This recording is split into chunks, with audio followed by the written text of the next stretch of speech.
Donc, on est parachat Vayakel Pikoudé, mais on est, hein, on lit aussi parachat Achodesh. Donc, on s'approche à la fête de Pessah. La fête de Pessah, si vous remarquez, il y a beaucoup de mitzvot qui dépendent de la achila, hein, de manger. C'est quoi les mitzvot assez de Chag à Pessah? Korban Pessah, amener le Korban Pessah. On ne peut pas faire le Korban Pessah sans être nommé, hein, inscrit sur un Korban qui va nous permettre de manger un kazaït de viande du Korban Pessah. Donc la mitzvah se fait à l'idée achila. En mangeant, on va faire cette mitzvah de Zecher le Korban Pessah. C'est une des seules mitzvot où il y a karet. Sur les mitzvot assez, on n'a que Brit Mila et Korban Pessah. Mais si tu ne fais pas ta mitzvah assez, il y a Chiyuv Karet. Dit le Maharal, s'il y a Chiyuv Karet, ça veut dire que si tu ne vis pas ce message, comme si que Chazvé Shalom, tu n'as pas compris pourquoi tu vis. Ton droit de vivre, tu ne l'as pas compris. Donc le Korban Pessah, c'était la première mitzvah essentielle de Pessah. Qu'est-ce qu'on va faire aujourd'hui en souvenir de ça? On va manger la fikoman, d'accord, le soir du Seder. On a la mitzvah assez de achilat matzah, où on a une mitzvah assez de manger dans la Torah. Hein? Il n'y a presque pas. Achilat, hein? C'est pas Minatora. C'est pas Minatora. Le rov des mitzvot, c'est midivrei Kabbalah ou midei Rabban, mais que la Torah nous demande, il y a Erev Kippour, mais il y a achilat matzah. On va manger la matzah, on va être mekayem, mitzvah assez. Alors, beaucoup essayent de comprendre pourquoi, comme ça, Chag à Pessah, on a cette mitzvah de achila. Et c'est vrai que quand on va venir et on va raconter l'histoire de la sortie d'Égypte, c'est aussi une mitzvah assez. La mitzvah de Veigata Lebincha. Tu vas raconter à tes enfants cette mitzvah de raconter que même toute la nuit, quand la marbé les sapères, a rezé Meshubach, toute la nuit raconter.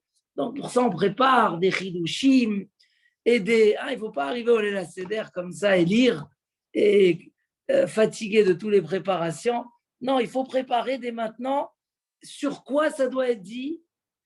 Al matzot umrorim. Ni tu commences à Rosh Chodesh, mais Rosh Chodesh, peut-être qu'on va commencer, hein, on dit ça, on va à Gada. Peut-être qu'il faut commencer à raconter depuis Rosh Chodesh, peut-être une semaine avant. Non. Quand Matzah et Maror se trouvent devant toi, c'est à ce moment-là que tu vas raconter. Donc, ça vient autour de cette achila. Alors, Béhémet, Rabbi Tzadok HaKohen, il dit que pour comprendre bien ces mitzvot-là, on a 3 sortes de mitzvot. On a une première sorte de mitzvot, il appelle ça mitzvot mufshatot, des mitzvot qu'il n'y a aucune action. C'est que dans notre pensée, dans notre machashava.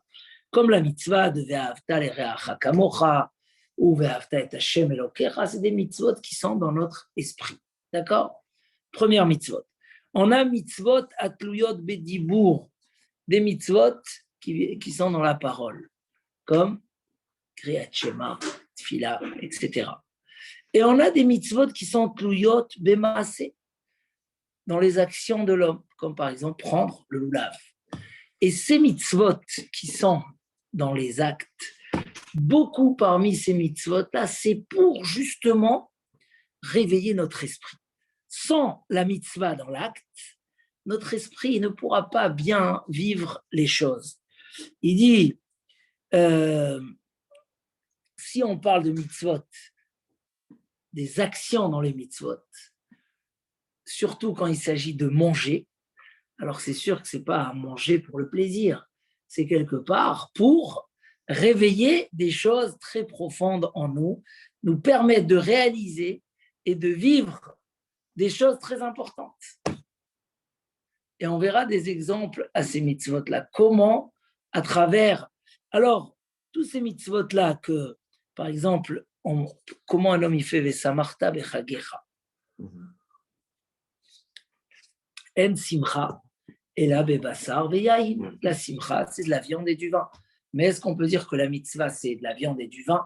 Stam, pour le plaisir de la viande et du vin? Non. La viande et le vin vont réveiller la simcha, comme l'écrit Mefourash le Rambam dans Ilchot Yom Tov, qu'à travers ça, le ikar de la simcha, c'est d'être sameach be'ahavat Hashem, de remercier Akadosh Baruch Hu. C'est ça la simcha. Donc, les mitzvot qui viennent dans la achila, par exemple, Oneg Shabbat, c'est des mitzvot qui viennent nous faire ressentir le Shabbat par le Oneg. Yom Tov, ça nous permet d'arriver à la simcha de la fête. Asuka, à Sukkot, c'est on va manger le kazaït dans la souka. On va faire la mitzvah de Yeshivat Souka. Ok. Alors, pourquoi à Pessah, on a l'air de voir que Pessah, Matzah ou Maror, c'est vrai, ils viennent nous rappeler la sortie d'Égypte.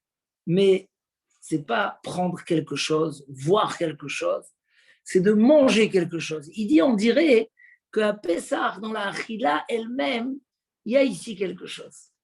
Je mange la matzah, le maror, mais je mange aussi le korban Pessah. Alors, il veut dire que Bémet, il y a ici un message très fort qui passe dans cette Achila. 400 ans en galoute. C'était quoi le but de cette galoute? 400 ans. Et pourquoi il fallait que Kabbalat Torah arrive par cette galoute? Comme si que cette galoute, cet exil de 400 ans était indispensable pour qu'on puisse arriver à Kabbalat Torah. Alors, il veut reprendre les choses depuis le début. Il dit le Harizal que Adam Arishon, il y avait tous les Neshamot dans Adam Arishon. Et Adam Arishon, c'était comme un petit monde. Et quand Adam Arishon, il a fauté, ça, c'était mes calquels, tous les olamot. Tout était mis de calquel. Parce que tout était inclus dans cette faute-là qu'a fait Adam Arishon. Et la galoute Mitzrayim venait justement réparer cette faute de Adam Arishon. Comme il dit le Ramban. Il dit le Ramban, dans quoi il a fauté Adam Arishon? Achila shel oneg, écrit le Ramban. Vatere Aisha kitov haetz le ma'achal. Dans une faute, des fois, il y a la logique. Velot aturu achare levavchem. Le cœur, il dit, mais souvent la faute, le yetzer hara, c'est dans le côté achare einechem. Après les yeux, le plaisir.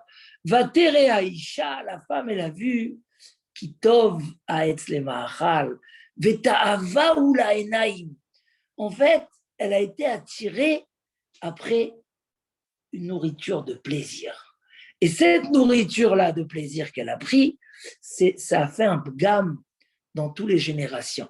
Ce qu'appelle le Ramchal Zohamat Anachash, l'impureté du serpent, où jusqu'aujourd'hui, le monde n'a pas été purifié de cette... je dis bien, le monde n'a pas été purifié. La Zohama ta nachash, elle est restée. C'est ta'ava de tout abandonner pour prendre un plaisir. Comment tu abandonnes tout? Comment tu perds des valeurs? Oui, parce que le oneg, ce plaisir-là, a pris une place et une force dans l'homme que dès qu'il est attiré après ça, Gamarnou, il ne veut pas. Et l'homme ne voit pas qu'est-ce qui est bien pour lui, mais il voit qu'est-ce qui est bon pour lui. Le Gaon de Vilna, il définit ça par deux mots. Et ils sont très intéressants. Il y a le Arev et il y a le Moïl. Arev, ce qui est agréable. Arev les cha'ato. Maintenant, c'est bon. Je mange des sushis, c'est agréable. Peut-être ça va me faire du mal. Peut-être qu'à cause de ça, je vais me sentir mal. Peut-être que je vais prendre quelques kilos. Peut-être que je vais... Non, l'homme, il voit le rêve les châteaux, ce qui est agréable. Mais dans la vie, il y a des choses qui sont tov, qui sont dans le guédère du moïl. Ils vont me servir à quelque chose. Donc, quand on dit quelque chose de bien, c'est pas comme quand on dit quelque chose de bon. Quand on dit quelque chose de bon, ça veut dire le présent, il m'emporte. Et je vois pas tout ce qu'il y a autour. Quand on dit quelque chose de bien, c'est quelque chose de moïl. C'est quelque chose qui va t'amener un intérêt. Et comment l'intérêt il va être plus durable, plus profond et plus en toi, alors c'est du tov. Ça, c'est du vrai tov. Qui l'écart tov natati lachem, torati al ta'azovu. Chaque chose qui est, alors même quand un homme il profite du matériel, c'est dans ce sens-là que ça soit, en même temps, ça peut être un rêve, mais que ça soit moïl. Si c'est un rêve et c'est pas moïl, si c'est agréable et ça ne sert à rien, alors c'est pas bon. Il faut que, comme ceux qui faisaient les shemichoud avant de manger,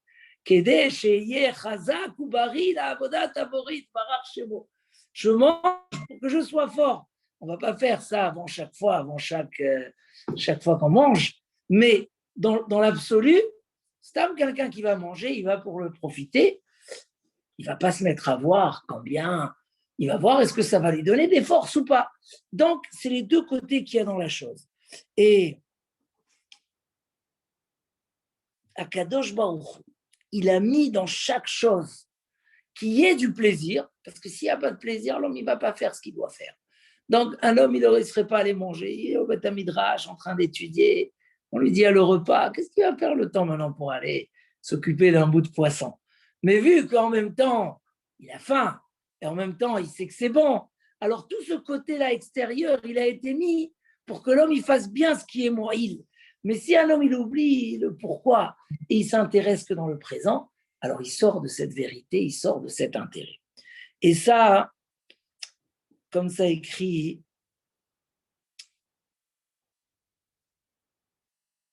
qu'au moment de la Chilat et Sadat, alors il dit, Pri Aïlan Azé, Olid Ba'adam Haratson Ve'achefetz. En mangeant ça, ça lui a donné de l'envie. Du ratson, pourquoi Da'at? C'est du ratson. Hein? Dans la Gemara Psachim d'Avvav, c'est marqué, est-ce que quelqu'un il doit faire le Bdikat Hametz si Da'ato l'achzor ou en Da'ato l'achzor? Les Mfarshim, comment ils traduisent Da'ato? Retsono l'achzor. Da'ato, c'est Retsono.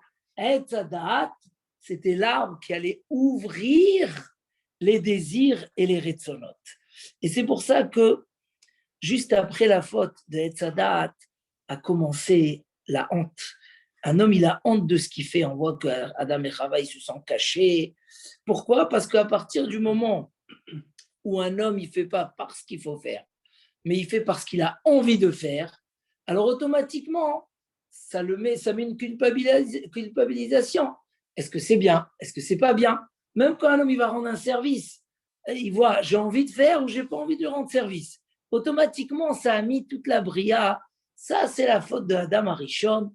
Ça a fait rentrer un ratson qui est utile, mais qui est dangereux. Parce que tout de suite, il peut amener l'homme dans des choses qui ne sont pas extraordinaires. Et cette faute-là, elle a rendu la personne égoïste. Parce que puisque maintenant, l'homme ne travaille pas par l'intérêt des choses, mais par l'envie qu'il a dans les choses, alors ça réveille le Ani. C'est moi qui ai envie, alors c'est pour moi. Et moi, j'aime. Et automatiquement, comme il dit Rav Dessler, que tous les midot raot, tous les problèmes que les gens ils ont dans la vie, ça vient par ce Yetzerara de la Netila. C'est quoi la Netila? Vouloir prendre tout pour soi.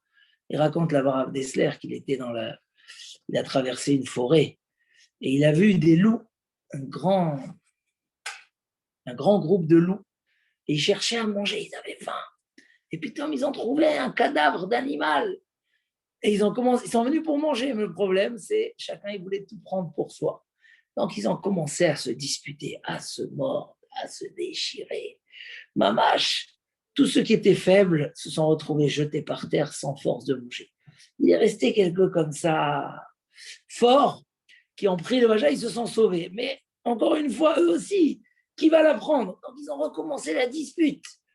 Et la dispute, jusqu'à qu'encore une fois, et celui qui a réussi à la prendre, il était tout blessé dans tous les côtés, mais Koshi, il arrivait à manger ce qu'il a pris.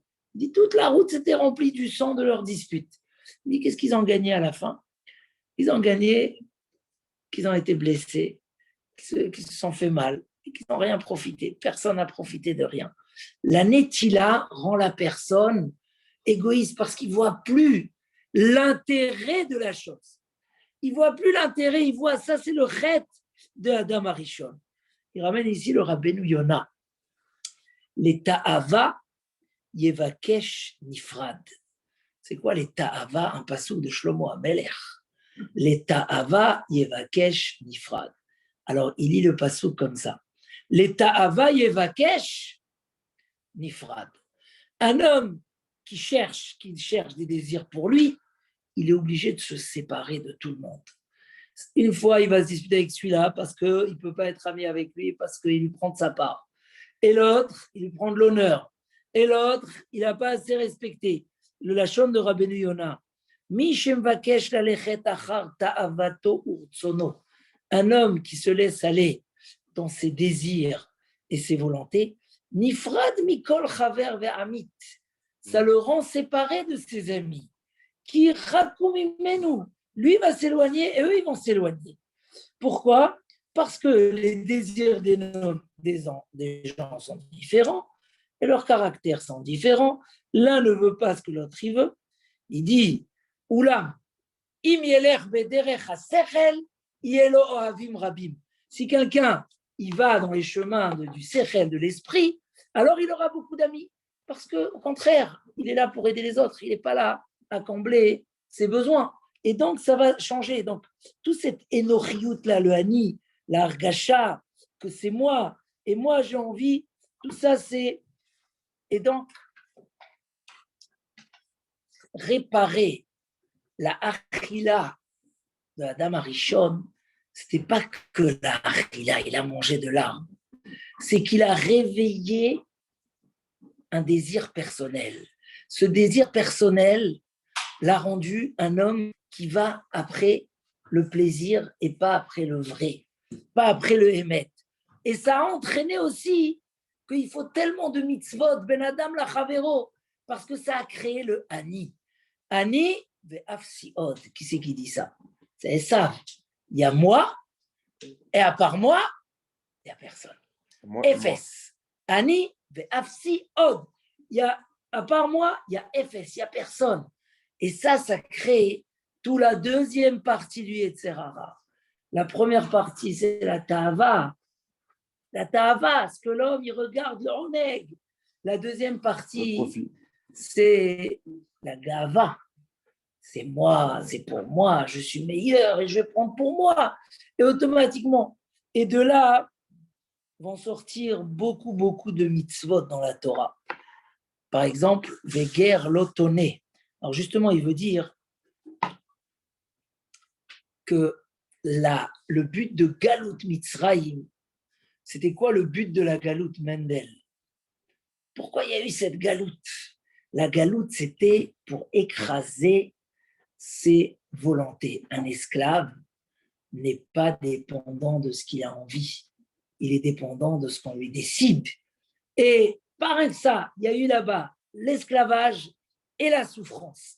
Ça a complètement annulé tout ce que la faute de Adam Arishon elle a imprégné à l'homme. Tout ce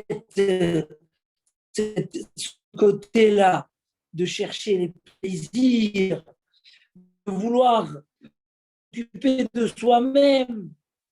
Voilà, parce que quand un homme il est esclave, il cherche la liberté, alors la liberté, on donnait tout pour trouver cette réroute.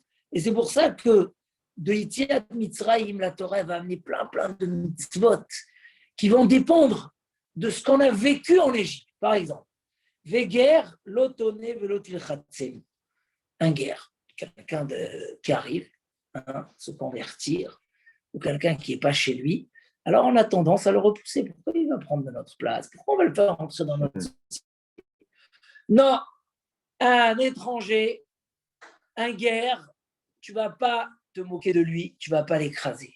Pourquoi? Qui guérit la Torah dit.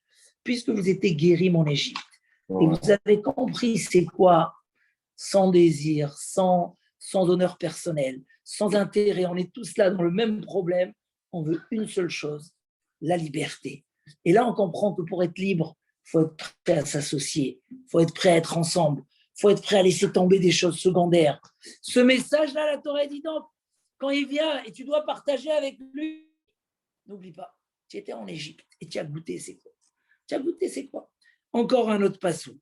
Tu te réjouiras devant Hachem, mais tu n'oublies pas que dans ta joie, tu amèneras ton fils, ta fille, ton esclave, ta servante, vers Lévi, et tu n'oublieras pas le converti, l'orphelin et la veuve.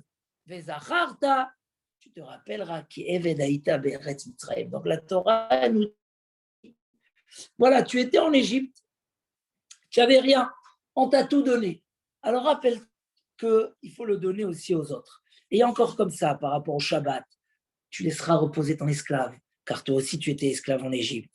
Quand tu libères un évêque ivri, tu dois lui donner le ma'anak. Comment on appelle ça, le ma'anak? On devait donner un cadeau, une somme d'argent avec du blé, machin. Pourquoi? Parce que tu étais en évêque en Mitzrayim. Et Akadosh Baruch Hu t'a libéré. Alors il te demande cette chose-là. Il te demande toi aussi d'être aimable avec ton prochain. Et ne pas dire, ça y est, il a fini son travail, il rentre chez lui, qu'il se débrouille. Non, tu l'accompagneras parce que tu vas chercher cette amitié. Comment il a dit Rabbeinu Yonah? Celui qui n'est pas après son désir, mais qui est après son esprit, sa logique, sa sagesse, lui, il aura beaucoup d'amis. Et comme ça, encore des psukim, de même qu'en Égypte, on t'a fait souffrir, tu ne feras pas souffrir ton prochain.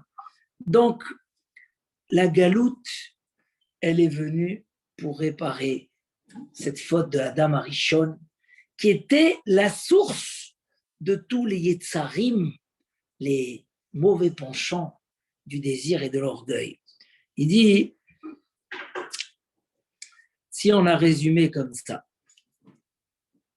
ce que Adam et Chava, ils ont mangé dans l'arbre, ce n'était pas juste une faute du fait qu'ils ont mangé, c'était un réveil de toute la source du mauvais penchant, du Yetzer Hara. C'était le réveil de tous les midot raot.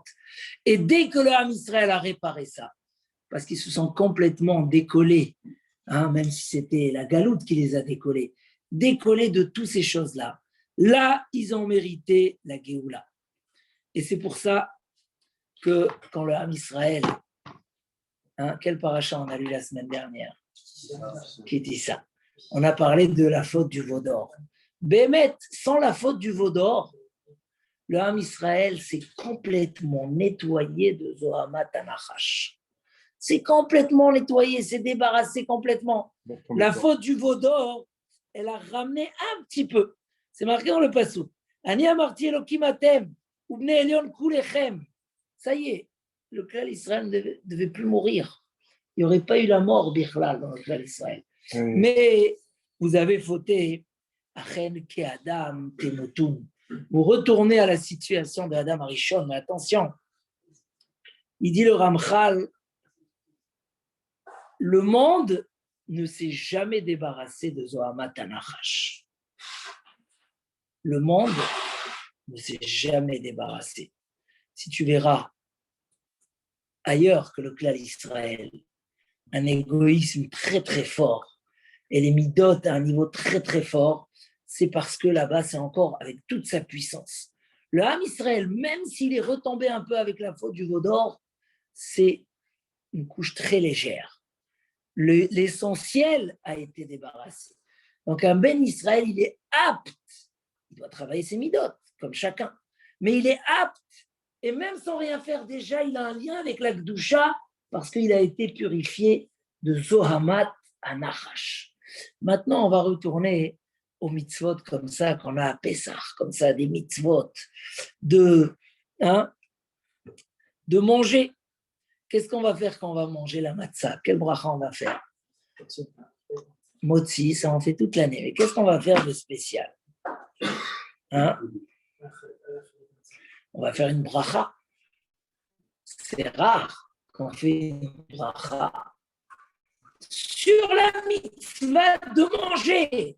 Asher kideshanu bemitzvotav al achilat korban pesach.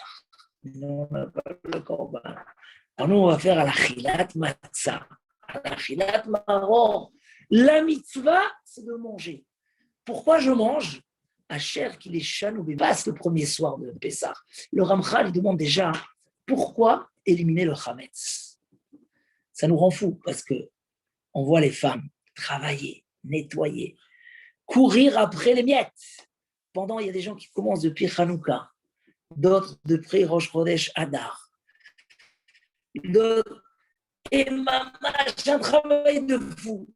Mota et Chag, on remplit toute la maison de Hametz. La baguette, elle revient. Mendel, pourquoi on fait cette miette? Tout est gratté, tout est frotté, tout est nettoyé. Il y a même des gens, ils refont la peinture à mon Pessah. Il y avait un minag comme ça, de faire la peinture, toute la maison, mais c'est des travaux. Pourquoi? Pas de Hametz. 7 jours après, on refait rentrer la baguette. La première fois où on achète la baguette, le lendemain, on se dit, oh, pourquoi on a fait ça? Pourquoi on a fait ça? Il dit le Ramchal qu'à Pessah, on doit sentir qu'Etinok Shenolad, comme un enfant qu'il est. Pourquoi? Parce qu'à Pessah, on est sorti de Tum'at Mitzraïm vers la pureté et la Kabbalat Torah. On est devenu une nouvelle créature. Un bébé, qu'est-ce qu'il mange les 7 premiers jours? Tu peux lui donner du vrai manger? Non, il y a un manger spécial. Donc il dit comme ça, vadaï que toute l'année, on a besoin du Yetzera. Il a un intérêt. C'est à l'épreuve. C'est comme ça qu'on a faire même. Il a un intérêt. Que c'est pas le vivre les 7 jours. On va essayer de revivre. C'est quoi de manger un manger pur? Comme si on est en train de naître. La Yetziat Mitzrayim, c'est la Leda du Klal Israël. Chaque année, on va revivre ça. Une vie pure, sans Yetzerara. On veut commencer le début sans Yetzerara. Après, on le refait rentrer parce qu'il est utile. C'est lui qui. Donc pendant 7 jours, on va manger